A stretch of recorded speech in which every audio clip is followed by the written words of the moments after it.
क्योंकि रेलॉस का बड़ा जिक्र हो रहा है। जाहिर बात है लॉजिस्टिक टर्म से अगर हम सैन्य लॉजिस्टिक टर्म पे बात करें तो इस पर चर्चा एक लंबे समय से थी, लेकिन बहुत इंपॉर्टेंट था क्योंकि दोनों देश डिफेंस के सेक्टर में बड़े पार्टनर हैं। इस पर एक अंतिम मोहर लगनी जरूरी थी जो इस विजिट के दौरान एक पूर्ण रूप में हमको दिखेगी, ऐसा हम मान सकते हैं अंतिम मोहर लगते हुए। नहीं, बिल्कुल। देखिए, भारत ने हमेशा रशिया के साथ में डिफेंस डील में बहुत विश्वास रखा है और किसी भी कंडीशन 50% से कम तो हम कभी गए ही नहीं। हालांकि पहले तो ये था कि हम 70-75% तक अपने जो डिफेंस इक्विपमेंट्स है वो सब हम लोग रशिया से खरीदते थे। हाल के दिनों में देखा गया कि भारत ने अपनी थोड़े से विकल्प बनाए हैं, लेकिन फिर भी हम रशिया पर ही डिपेंडेंट ज़्यादा रहते हैं। रीज़न क्या है? रीज़न सबसे बड़ा ये है कि रशिया बहुत सारी टेक्नोलॉजी ऐसी हैं जो केवल भारत को देता है, किसी और देश को नहीं देता, इवन चीन तक को भी नहीं देता। तो जो ये एक स्ट्रैटेजिकल इसको कहा जाता है स्ट्रैटेजिक रिलेशन में कि आप एक दूसरे के साथ फेथ करें और फेथ में उस टेक्नोलॉजी को अपने कॉम्पिटिटर या अपने प्रतिद्वंदी को अपना दें। तो रशिया ने हमेशा इस बात का ख्याल किया है और यही बात जो है भारत का विश्वास जो बना रहा है। और मैं हमेशा एक बात बोलता आया हूँ कि हम रशिया के साथ जो रिलेशन देखते हैं डिफेंस सेक्टर में, वो केवल एक परचेजर बायर के रिलेशंस नहीं है। वहाँ पर आप देखेंगे कि साथ मिलकर हम लोग क्या करते हैं, बहुत सारे प्रोजेक्ट्स पे काम भी कर रहे हैं। जैसे अभी देखिए बात हुआ कि जब S-400 दिया जा रहा है तो उसके साथ आपको 50% टेक्नोलॉजी, और देखिए टेक्नोलॉजी मायने करते हैं। आज 50% मिलेगी, कल को हम खुद बनाकर उसको खुद क्या कर सकते हैं, बिल्डअप कर सकते हैं और हम उसका परचेज को यानी सेल भी कर सकते हैं। जैसे मैंने ब्रह्मोस को किया, ब्रह्मोस हमने रशिया के साथ मिलकर बनाया, बनाने के बाद आज इंडिया जो है ब्रह्मोस को एक्सपोर्ट भी कर रहा है। और एक कमाल की बात मैं आपको बता दूं, चीन अगर किसी मिसाइल से थोड़ा बहुत भयभीत होता है तो वो केवल ब्रह्मोस से है, क्योंकि ब्रह्मोस का अभी तक चीन के पास में कोई तोड़ नहीं है कि ब्रह्मोस जब चलेगी तो उसका रेस्पॉन्स देने के लिए चीन के पास नहीं है। सर वो ब्रह्मोस डबल डोज, जी डबल डोज, ये जो ब्रह्मोस के साथ जो डबल डोज है और दोनों राष्ट्राध्यक्ष जो डबल डोज में इस वक्त नजर आ रहे हैं, जाहिर है बहुत सारे संदेश। और देखिए मुलाकात से लेकर दोनों के मिलने की तस्वीरें हैं, दोनों के हैंडशेक गले मिलने की तस्वीरें, फिर वो प्राइवेट डिनर रहेगा। प्रधानमंत्री नरेंद्र मोदी एक साथ व्लादिमीर पुतिन के साथ उसी गाड़ी में सवार होते हुए निकले। बहुत इंपॉर्टेंट दिन आज के लिहाज से भी, आज की शाम दोस्ती के नाम और कल दोनों देशों के मजबूत रिश्ते, व्यापारिक लिहाज से कहीं ना कहीं ट्रेड, टेरर, दोनों पर तमाम चर्चाएं होंगी, उस पर भी नजर रहेगी। लेकिन क्योंकि पुतिन की तरफ से यहां आने से पहले बहुत सारी बातों में संकेत दिए गए कि भारत और रशिया कैसे आगे बढ़ेगा। एसपी शर्मा साहब, क्योंकि आप इसरो के पूर्व साइंटिस्ट भी रहे हैं, अंतरिक्ष अनुसंधान को लेकर भी पुतिन की तरफ से संकेत दिए गए हैं कि दोनों देश इस पर भी काम करेंगे।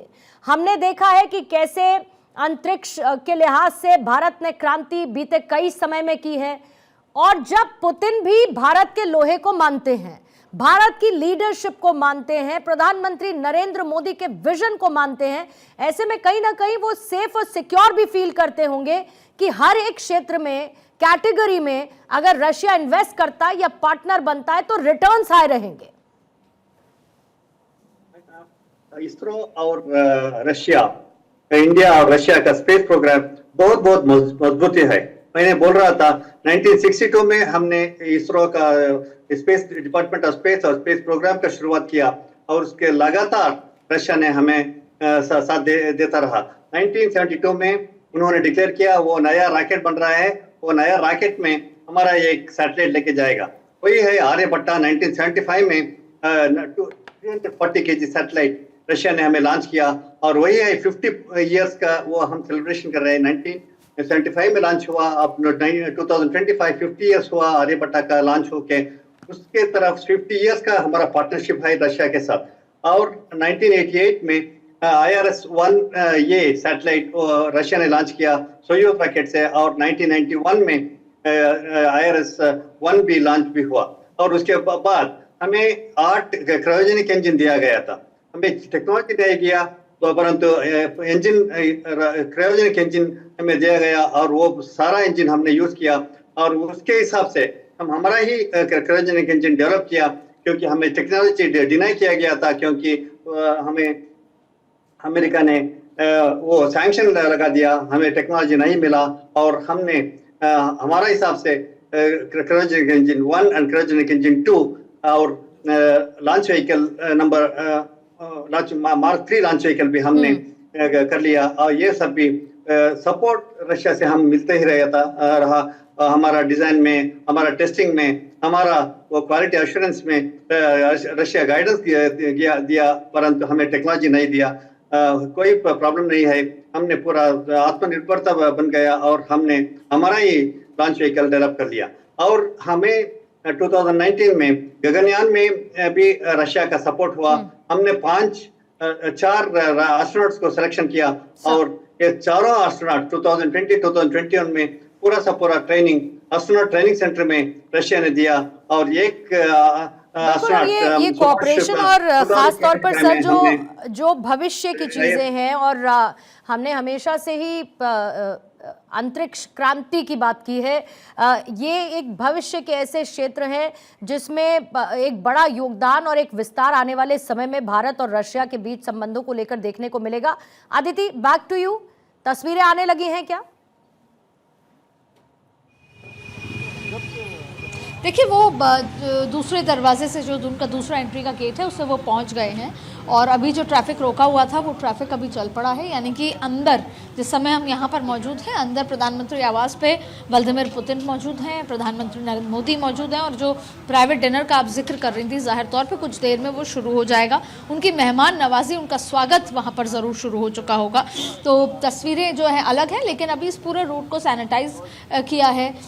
उस तरफ का जो रूट है उसमें कोई आ नहीं सकता, 2 घंटे के लिए पूरा रूट लगा दिया गया है, और यहाँ से भी इस रूट को खाली किया जाएगा। जाहिर तौर पे अगले 2 घंटे का समय 7:45 है, लगभग 7:40 का समय था जब वो अंदर आवास पे पहुंचे थे, और अब लगभग 1.5 से 2 घंटे का समय होगा जब ये डिनर चलेगा।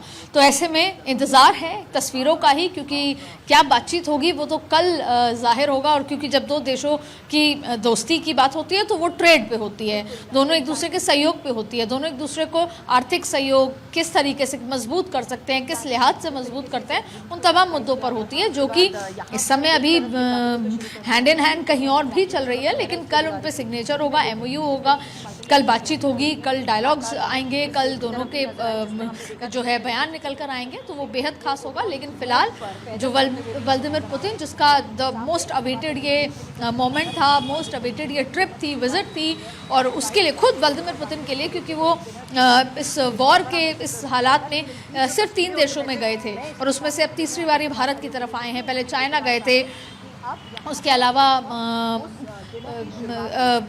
अलास्का गए थे, और अब भारत आए हैं। तो जाहिर तौर पे कल बहुत कुछ खास होने वाला है, पर फिलहाल पूर्णिमा अंदर भी बहुत कुछ खास हो रहा होगा, जो तस्वीरों के माध्यम से एक बार तस्वीरें आएंगी तो आप और आदिति, जिस तरीके से हम और आप प्रधानमंत्री के इस अंदाज को जानते हैं, बड़ी खूबसूरत तस्वीरें देखिए निकल कर सामने आएंगी। प्रधानमंत्री की तरफ से जो इंस्टाग्राम पर, उनके हैंडल पर जो रील्स कई बार पोस्ट की जाती है इन मेल मुलाकातों की, जब प्रधानमंत्री मुलाकात करते हैं, वो अपने आप में बड़ी दिलचस्प कहानी को बयां करती हैं। जाहिर है कि प्राइवेट डिनर और उसके बाद की तस्वीरों का इंतजार रहेगा। इसी बीच में संजीव श्रीवास्तव जी भी हमारे साथ हैं, फॉरेन एक्सपर्ट हैं। संजीव जी, आपके पास आना चाहूंगी, क्योंकि हमने बात तो कर ली है भारत और साथ ही रशिया, दोनों देशों के बीच की दोस्ती, उस डबल डोज की, जो शायद कई लोगों के लिए एक हेवियर डोज के तौर पर इस वक्त महसूस की जा रही हो, लेकिन दोनों ही देश कनेक्टिविटी को बहुत बेहतर करना चाहते हैं व्यापार के लिहाज से। इसमें अगर मैं चाबहार या फिर INSTC की बात करूं, आपको लगता है कि मुमकिन इन पर भी चर्चा हो पाएगी, या फिर एक बेहतर विकल्प, या एक ऐसा विकल्प जिसमें कोई ज्यादा परेशानी ना हो, किसी को ज्यादा कोई दिक्कत ना हो, एक कंसेंसस बनाते हुए इस व्यापार के कनेक्टिविटी को बेहतर करने की कवायद इस मुलाकात के दौरान देखने को मिलेगी? संजीव श्रीवास्तव जी। पूर्णिमा जी, आपने ये बहुत ही महत्वपूर्ण एस्पेक्ट उठाया है, और ये इस विषय पर भी चर्चा अवश्य होगी, मेरा ऐसा मानना है, क्योंकि कनेक्टिविटी का जो विषय है वो आज के ग्लोबलाइज्ड वर्ल्ड में बहुत ही ज्यादा महत्व रखता है। इंटरनेशनल नॉर्थ साउथ कॉरिडोर की बात हो, या चेन्नई व्लादिवोस्टॉक का जो पूरा एक रूट बनाया जा रहा है, और जाहिर है कि उस माध्यम से रशिया इंडो पैसिफिक रीजन में भी अपनी सक्रियता बढ़ाना चाहता है। तो ये मेरा मानना है कि ये जो यात्रा है, जो कि राष्ट्रपति पुतिन की 4 वर्षों के बाद हो रही है, उसमें वो जरूर उन्होंने इस बात को वो एम्फसाइज करेंगे और इस बात का महत्व वो स्वयं जानते हैं कि किस तरीके से जो कनेक्टिविटी के जो प्रोजेक्ट्स हैं उनका महत्व अंतर्राष्ट्रीय राजनीति में है। और रशिया के राष्ट्रपति व्लादिमीर पुतिन जाहिर है कि वो बेहद महत्वाकांक्षी नेता है, विजनरी लीडर है, और वो पूरे रशिया का जो पूरा जो गौरव है वो और अधिक से अधिक ऊंचा उठाना चाहते हैं। वो सोवियत यूनियन जैसा वो गौरव हासिल करना चाहते हैं। तो उस प्रक्रिया में पूर्णिमा जी, ये जो कनेक्टिविटी के जो प्रोजेक्ट्स हैं वो रशिया के लिए बहुत ही महत्वपूर्ण होंगे। और विशेष रूप से जो चेन्नई व्लादिवोस्टॉक के जो एक ट्रेड रूट की जो बात चल रही है उसके ऊपर भी मैं प्रगति की संभावना अवश्य देखता हूं। और international north south corridor Chabahar port के माध्यम से भी जो कनेक्टिविटी जो बढ़ेगी उसका रशिया को भी बड़ा लाभ मिलेगा, भारत को भी उसका लाभ मिलेगा। संजीव